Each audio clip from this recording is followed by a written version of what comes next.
Good morning students.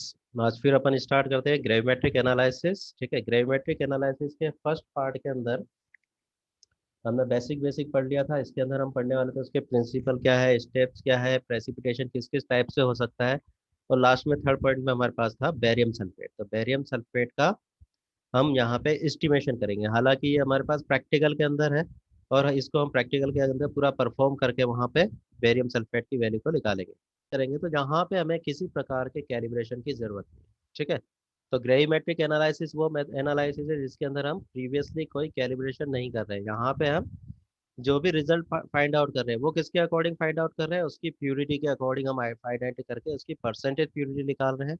ये percentage of analyte लिख। जो नेक्स्ट सेकंड स्टेप है वो हमारे लिए बहुत इंपॉर्टेंट है। क्लियर, क्योंकि सारा प्रोसीजर जो परसेंटेज प्यूरिटी एनालिटिक के वो सारा कंसेप्ट इस सेकंड स्टेप पे डिपेंड करता है, जिसको हम कह रहे हैं प्रेसिपिटेशन। ठीक है, तो process of formation of A solid in solution during a chemical reaction. Precipitation reaction can be used for the make the chemical removing the salt from the water. तो ये कंसेप्ट अगर हम समझे तो वही है, जैसे हमने कैश की वैल्यू हम निकालेंगे, अगर कैश की वैल्यू कम है तो उसका प्रेसिपिटेशन फास्ट होगा। तो हमें जो भी रिएक्शन की स्टोइकियोमेट्री लिखनी है वो इस तरीके से लिखनी है कि उसके अकॉर्डिंग हम उसकी एक बैलेंस रिएक्शन लिखेंगे और अननोन को हम रिएक्शन के अकॉर्डिंग प्रेसिपिटेट के अकॉर्डिंग फाइंड आउट कर सकें। जो सेकंड स्टेप है बहुत इंपॉर्टेंट है, उसके अकॉर्डिंग हम क्या कर रहे हैं, यहाँ पे जो प्रेसिपिटेट है उसको फॉर्मेशन हमको प्रॉपर फॉर्म में करना है। अगर प्रॉपर फॉर्म में अगर प्रेसिपिटेशन नहीं हुआ तो हम क्या है ग्रेविमेट्रिक एनालिसिस से प्योर कंपाउंड के आइडेंटिफिकेशन में गड़बड़ कर देंगे। ठीक है, तो इसके अकॉर्डिंग हम क्या कर रहे हैं, जो भी प्रेसिपिटेशन का बेसिक कंसेप्ट है जो हमने समझा था, यहाँ पे न्यूक्लिएशन करेंगे, क्रिस्टल ग्रोथ हम करेंगे। ठीक है, उसी के अकॉर्डिंग हमने यहाँ पे स्टडी कर चुके हैं कि कोलाइडल फॉर्म में भी हम प्रेसिपिटेट को बना सकते हैं। कैसे बना सकते हैं कि यहाँ पे हमारे पास ज्यूटर आयन का कंसेप्ट भी हमने पढ़ा है। ठीक है, तो उसके अकॉर्डिंग भी हम यहाँ पे प्रेसिपिटेट बनाएंगे। मतलब प्रेसिपिटेट बनाने के अलग अलग तरीके हैं, न्यूक्लिएशन क्रिस्टलाइजेशन फॉर्म में भी बनेगा अपने पास, कोलाइडल फेज में बनेगा, कोगुलेशन फेज में बनेगा, रिएक्शन के अकॉर्डिंग बल्क मॉलिक्यूल्स हम अगर बना देंगे तो प्रेसिपिटेशन हमारे पास हो जाएगा। ठीक है, तो ये इंपॉर्टेंट कंसेप्ट हमारे पास है। जब भी प्रेसिपिटेशन हम बनाएंगे तो उसके लिए कंडीशन ऑफ द प्रेसिपिटेशन के लिए हमें क्या याद रखना है कि प्रेसिपिटेंट को हम जब भी बनाए तो वो डाइल्यूट फॉर्म में हो और स्लोली हम उसके अंदर प्रेसिपिटेटिंग एजेंट डालें। ठीक है, और कॉन्स्टेंटली स्टेरिंग रखें और टेम्परेचर को हाई रखें। ठीक है, क्या क्या कंसेप्ट याद रखने हैं, जब भी हमें प्रेसिपिटेशन करना है तो डाइल्यूट फॉर्म में करेंगे। डाइल्यूट फॉर्म से क्या होगा कि न्यूक्लियस जो उसके अंदर जो प्रेसिपिटेट है आसानी से उसके अंदर डिस्पर्स फॉर्म में इतनी जल्दी नहीं, वो डिजोल्व फेज में उसके अंदर आएगा। तो सोलबिलिटी हमको मीडियम के अंदर चाहिए। दूसरा हम क्या करें कि प्रेसिपिटेटिंग एजेंट जो हम धीरे धीरे डालेंगे, धीरे धीरे उसके अंदर प्योर फॉर्म में हमारे पास प्रेसिपिटेट बनेगा। स्टेरिंग कॉन्स्टेंटली रखनी है। तो ये भी अपने आप में कुछ फैक्टर है अपने पास क्यू और एस, उसके ऊपर डिपेंड करते हैं जो मैं अभी आगे समझाने वाला हूँ। हाई टेम्परेचर के अकॉर्डिंग अगर हम बात कर रहे हैं तो यहाँ पे हमने जब भी देखा है तो इसको हमने समझा था सॉलिबिलिटी और सुपर सैचुरेशन के अकॉर्डिंग। तो अगर टेम्परेचर बढ़ाते हैं तो मैक्सिमम केस में क्या होता है, सॉलिबिलिटी बढ़ जाती है और सुपर सैचुरेशन कंडीशन के अंदर डिग्री ऑफ सुपर सैचुरेशन घट जाती है। तो इसको मैंने कैसे समझाया था, अगर मान लो तुम्हारे पास 50 से 60 डिग्री के अंदर जो अमाउंट सुपर सैचुरेशन कंडीशन पे आ रहा है, अगर 50 पे अपने पास है सैचुरेशन है, हमने उसको सुपर सैचुरेटेड सॉल्यूशन बनाया अपने आप में 60 डिग्री सेल्सियस तक, तो जितना अमाउंट उसके अंदर डिजोल्व हो रहा है, अब उतना ही अमाउंट हमारे पास, उससे कम अमाउंट हमारे पास जब 60 से 70 पे डिग्री पे हम उसको डिजोल्व करना चाहेंगे तो कम होगा, 70 से 80 पे जाएंगे तो और कम डिजोल्व होगा। तो इसका मतलब सुपर सैचुरेशन की डिग्री उसके अंदर कम होती जा रही है। क्लियर, तो यहाँ पे हमारे पास ये दोनों फैक्टर बहुत इंपॉर्टेंट है, सॉल्युबिलिटी और सुपर सैचुरेशन। थ्योरेटिकल कंसिडरेशन हम पढ़ चुके हैं इसके अंदर, केएसपी वैल्यू और आयनिक प्रोडक्ट के अकॉर्डिंग। आयनिक प्रोडक्ट को हम अगर निकाल रहे हैं तो वो हमारे पास कोई भी एक कंडीशन हो सकती है। इसी को हम ऐसे रेट के अकॉर्डिंग भी समझ सकते हैं। इसको हम आयनाइजेशन के अकॉर्डिंग कैसे समझ सकते हैं, अगर हम कह रहे हैं कि कोई आयन है अपने पास, मान लो मैं कह दिया बेरियम क्लोराइड ही है, तो बेरियम क्लोराइड में हमारे पास क्या हो रहा है, बेरियम क्लोराइड का आयनाइजेशन हो रहा है बेरियम Ba+2 और 2Cl- के फॉर्म में। ठीक है, उसके अकॉर्डिंग उसकी रेट डिसाइड हो रही है। तो तुमने यहाँ पे रेट का फॉर्मूला भी पढ़ा होगा, केमिकल की रिएक्शन, केमिकल रिएक्शन के अकॉर्डिंग रेट इक्वल टू के कंसंट्रेशन ऑफ आयन केटायन और कंसंट्रेशन ऑफ एनायन और केटायन, तो उसका मल्टीप्लिकेशन के अकॉर्डिंग हम वहाँ पे निकालते हैं। ठीक है, तो वहाँ पे जो हमारे पास के वैल्यू आ रही है उसके अकॉर्डिंग भी हम इसको स्टडी करते हैं, मगर जनरल केस में हम के एस पी के अकॉर्डिंग इसको पढ़ चुके हैं। प्यूरिटी जो हम देख रहे हैं, जो भी हम प्रेसिपिटेट बनाएंगे उसकी प्यूरिटी किस किस के ऊपर डिपेंड कर रही है कि उसके अंदर किसी तरीके का को प्रेसिपिटेशन नहीं हो, ऑक्लूजन ना हो, सरफेस के ऊपर एड्जॉर्प्शन नहीं हो और पोस्ट प्रेसिपिटेशन की कंडीशन भी। तो यहाँ पे हमने इसको समझा था कि को प्रेसिपिटेशन को मैंने कैसे समझाया था कि साथ साथ प्रेसिपिटेशन हो रहा है, ठीक है। तो जो अपने पास प्रेसिपिटेट प्योर कंपाउंड का बनना है उसी के साथ साथ कुछ इम्प्योरिटी अभी उसके साथ में प्रेसिपिटेट होके आ रही है, उसी को हमने ऑक्लूजन बोल दिया था। ऑक्लूजन का मतलब कोगुलेशन हो रहा है और उसके अंदर कोई इम्प्योरिटी का एंट्रैपमेंट हो रहा है। सरफेस एड्जॉर्प्शन के अकॉर्डिंग हमने इसको शॉर्ट में समझा था। तो हमने कैसे समझा था कि उसकी सरफेस के ऊपर भी हमारे पास जो इम्प्योरिटी है उसका एड ऑन हो गया, क्लियर। इसी को हमने पोस्ट प्रेसिपिटेशन के कंसेप्ट में समझा था। तो पोस्ट का मतलब पीछे। तो यहाँ पे हम क्या कह रहे हैं कि जो भी प्रेसिपिटेट बन रहा है वो जिस टाइम पीरियड के अकॉर्डिंग जो हमें दिखना चाहिए वो टाइम पीरियड हमारे पास नहीं आ रहा है, या स्यूडो कंडीशन जनरेट हो रही है। स्यूडो कंडीशन कैसे जनरेट हो रही है कि जो प्रेसिपिटेट हमारे पास बनना चाहिए था प्योर कंपाउंड का वो नहीं बन के उससे पहले इम्प्योरिटी उसके साथ में ऐसा शो कर रही है कि वो प्रेसिपिटेट आ रहा है, और जो प्योर कंपाउंड का प्रेसिपिटेट आना था वो प्रेसिपिटेट कुछ टाइम बाद में आ रहा हो, या फिर इम्प्योरिटी अपने आप में है कि प्रेसिपिटेशन को अपने आप में डिले कर रही हो, सॉल्युबिलिटी बढ़ा रही हो। तो ये कंसेप्ट अपने पास क्या हो गया कि जो प्योर कंपाउंड हमें जो प्रेसिपिटेट फॉर्म में चाहिए था उसके अंदर किसी तरीके से हमारे पास स्यूडो कंडीशन जनरेट हो गई, क्लियर। या तो वो उसके अंदर डिजोल्व फॉर्म में रखे उसको प्रेसिपिटेट को इम्प्योरिटी, या फिर इम्प्योरिटीज खुद अपना आप में कोई मिलता जुलता प्रेसिपिटेट बना दे ताकि उसके अंदर उसका प्रेसिपिटेशन पहले आ जाए और हमें लगे कि ये हमारे पास जो जो सब्सटेंस है, जो सैंपल है उसका प्रेसिपिटेशन आ रहा है, मगर उस सैंपल का प्रेसिपिटेशन बाद में आए, क्लियर। तो इस तरीके से हमारे पास प्रेसिपिटेशन के अंदर कंडीशन के अकॉर्डिंग इम्प्योरिटीज जनरेट हो सकती है, प्रेसिपिटेशन कम या ज़्यादा अमाउंट में हमारे पास आ सकता है। तो प्योरिटी के अकॉर्डिंग ये फैक्टर उसके अंदर नहीं आने चाहिए। इसी को डेफिनेशन के फॉर्म में हम स्टडी कर चुके हैं, पोस्ट प्रेसिपिटेशन को भी हमने स्टडी कर लिया था वहीं पे। अब इसी को हम समझने के लिए कुछ एक एग्जाम्पल लेंगे। अब यहाँ पे अगर एग्जाम्पल के तौर पे मैं समझूँ, सबसे पहले मेरे पास आ रहा है सरफेस एब्जॉर्प्शन। तो सरफेस एब्जॉर्प्शन के अकॉर्डिंग मैं कह रहा हूँ by using the surface absorption process to gel to get the को प्रेसिपिटेशन। तो हमारे पास क्या कह रहे हैं कि हमारे पास कोई कोलाइडल कंडीशन हमने बना रहे हैं, तो कोगुलेशन कोलाइड हमारे पास बन रहा है, ठीक है, using the surface absorption process to get the को प्रेसिपिटेशन।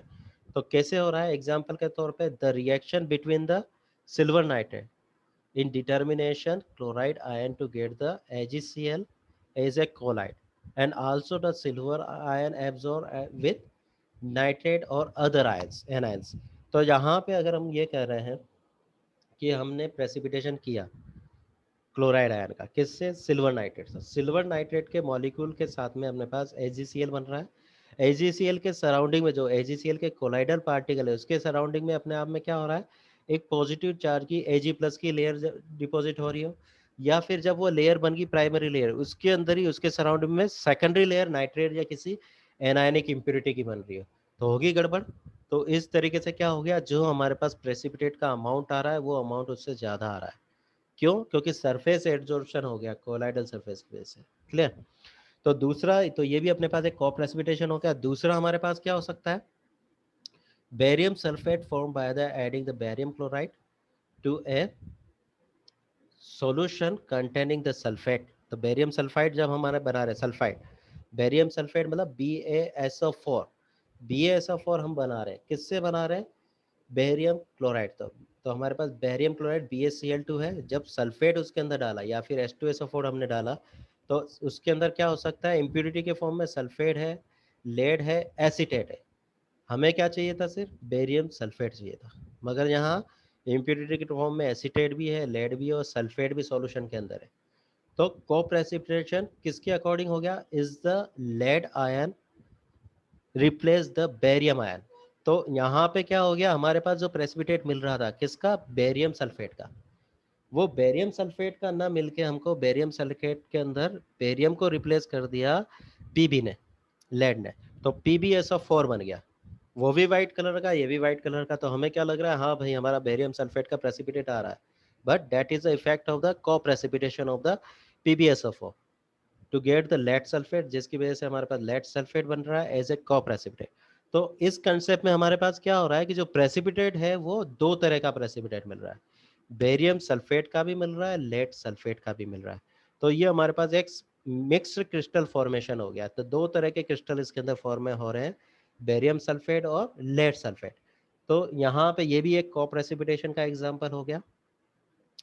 इसी के अकॉर्डिंग हम यहाँ पे एक और एग्जाम्पल देखते हैं, formation of the calcium as the calcium oxalate in the present of magnesium, but it produce the present of the magnesium oxalate gradually, but it produce the error in determine।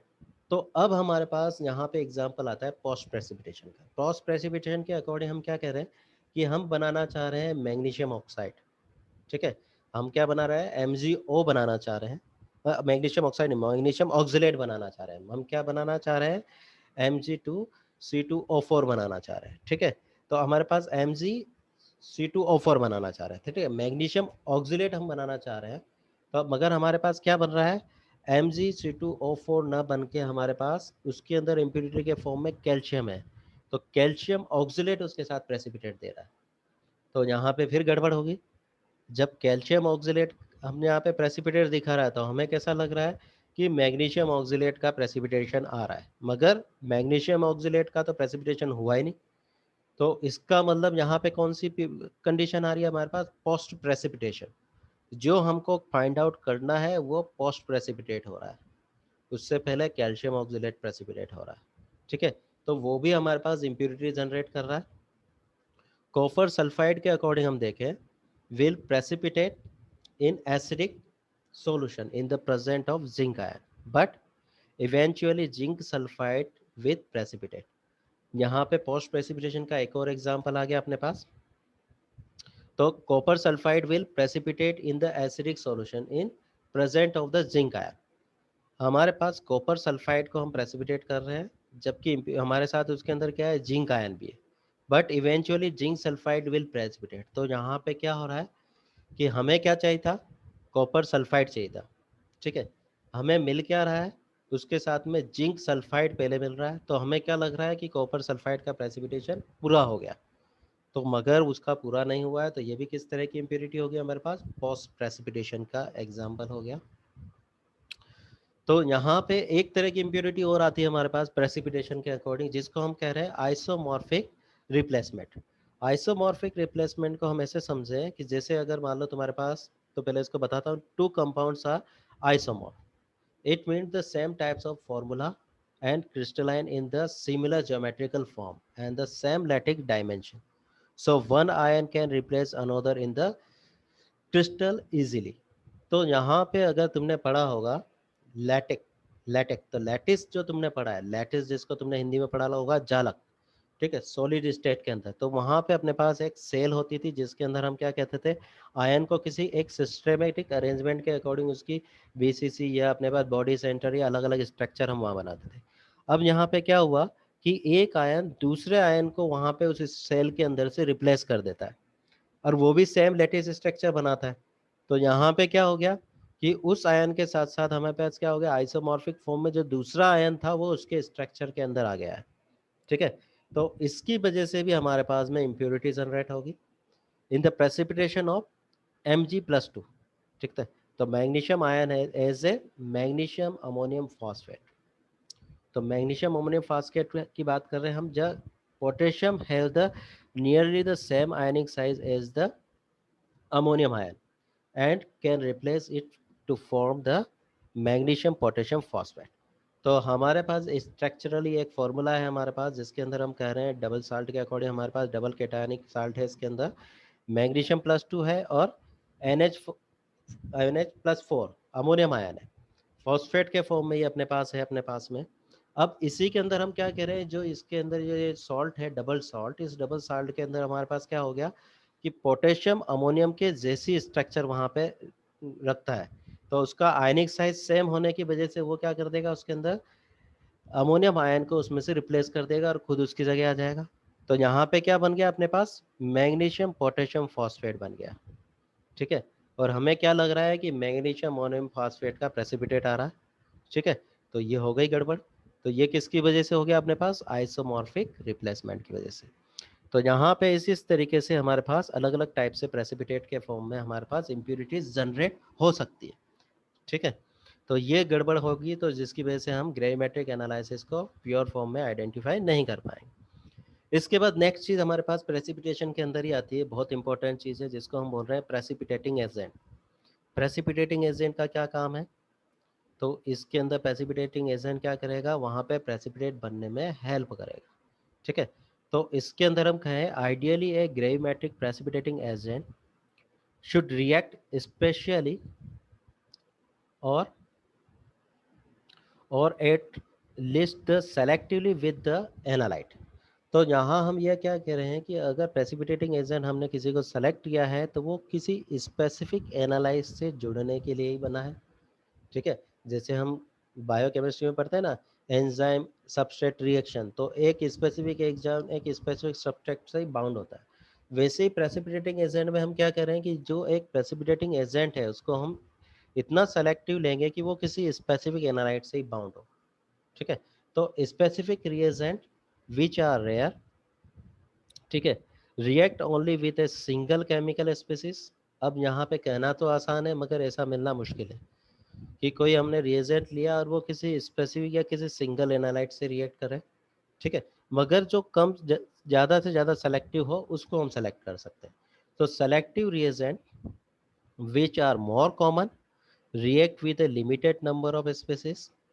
In addition to the specificity and the selectivity, the ideal precipitating reagent would react with analyte to give a precipitate that have the preferred requirement. तो हमारे पास ये हम क्या कह रहे हैं कि अब हम यहाँ पे अपने आप से समझौता कर रहे हैं, किस तरीके से कि यहाँ हम ये देख रहे हैं कि जो प्रेसिपिटेटिंग एजेंट है वो स्पेसिफिसिटी भी हो उसके साथ और सेलेक्टिविटी भी हो और वो कम से कम इम्प्योरिटीज के साथ रिएक्ट करता हो।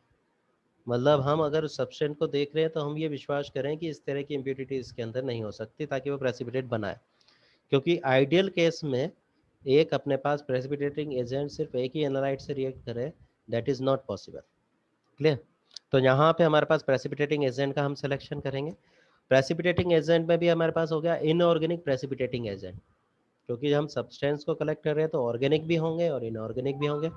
तो यहाँ पे इनऑर्गेनिक प्रेसिपिटेटिंग एजेंट हम देख रहे हैं, तो इसके अकॉर्डिंग द इनऑर्गेनिक प्रेसिपिटेटिंग के अकॉर्डिंग एग्जांपल के फॉर्म में हमारे पास आता है सल्फाइड, कार्बोनेट और phosphate are usually not selective compare to the organic precipitates but it gives the precipitate with the well known formulas.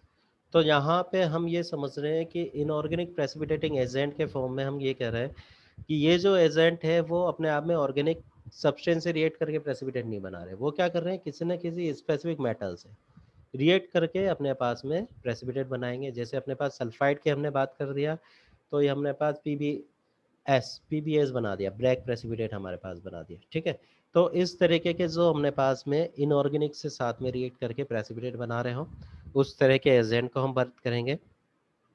Organic precipitating agent, तो यहाँ पे ऑर्गेनिक से मतलब है the organic precipitate such as the dimethyl glycogen and the 8 hydroxyquinoline are the more selective than the inorganic precipitates. तो यहाँ पे हम ऑर्गेनिक की बात कर रहे थे, अब यहाँ पे अपने पास ऑर्गेनिक प्रेसिपिटेटिंग एजेंट थे, वहाँ पे कौन से थे इनऑर्गेनिक, जो कि इनऑर्गेनिक मेटल आयन से रिएक्ट कर रहे हैं and they produce with the analyte let soluble precipitate and they are have the high molecular weight so that the weight error is reduced. Okay, the disadvantage of the organic precipitate is that they usually form with the analyte a precipitate of unknown formula and therefore the precipitate is burned to the metal oxide. तो कोई बात नहीं, उसकी भी problem हम solve कर देते हैं।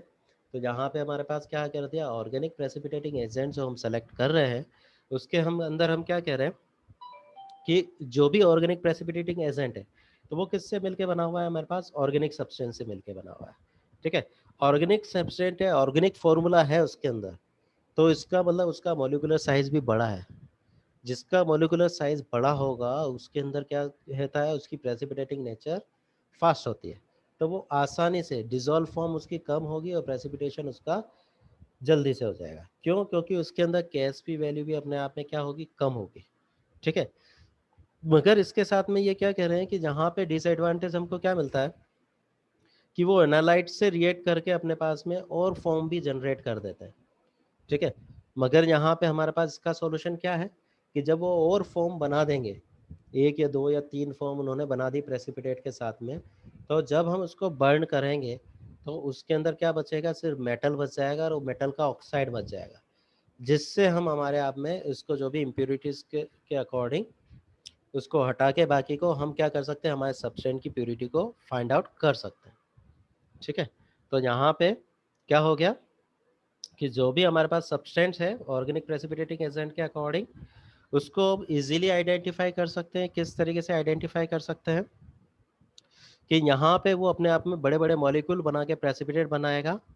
ठीक है, जिसको जब हम बर्न करेंगे तो वो अपने आप में एक सिंगल मेटेलिक ऑक्साइड बनाएगा।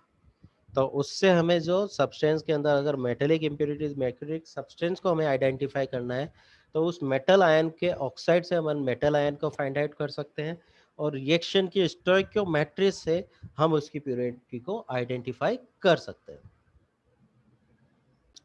इसके बाद हमारे पास एक मोस्ट इम्पॉर्टेंट टॉपिक और आता है जिसको हम कह रहे हैं वॉन वेमर्न रेशो।